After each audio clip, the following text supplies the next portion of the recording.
Nitumie fursa hii niweze kuwasihi waajiri wote katika mkoa wetu wa Songwe.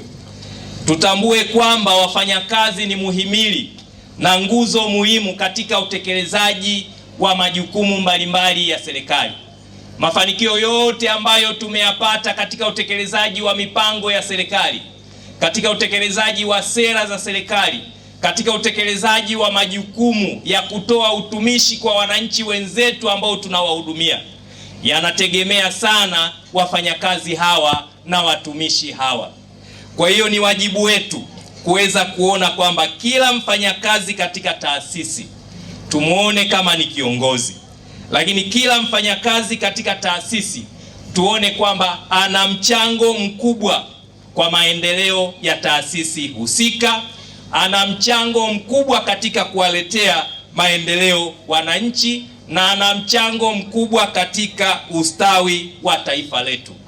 Haijalishi cheo cha mfanyakazi huyo, awe mlinzi ambao tumemwajiri kwa ajili ya kutulindia mali zetu, ambaye pia anatufungulia geti letu wakati tunakwenda pale ofisini, mchango wake ni mkubwa sana, ni lazima uthaminiwe. Ukitaka kujua thamani yake, siku asiwepo pale getini, alafu hiyo kazi ya kufungua geti uifanye wewe. Kila unapoingia pale uteremke kwenye gari, ufungue geti, utoke ufunge, ndio utajua umuhimu wake. Awe katibu muktasi ambaye kazi yake ni kutuandalia taarifa zetu mbalimbali, ana mchango mkubwa katika taasisi hiyo. Ukitaka kujua umuhimu wake, siku asiwepo kwenye hiyo nafasi yake, alafu kazi ya kuchapa taarifa zako iwe ni za kwako wewe mwenyewe, ndipo utajua umuhimu wa huyo katibu muktasi. Lakini awe mtunza kumbukumbu, ana umuhimu mkubwa katika maendeleo ya taasisi na katika kuwatumikia wananchi wenzetu.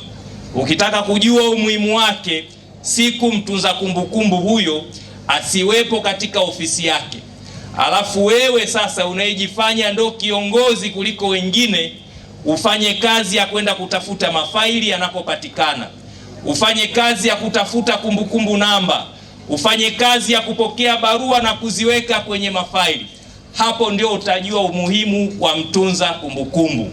Awe dereva, bado ana umuhimu katika maendeleo ya taasisi.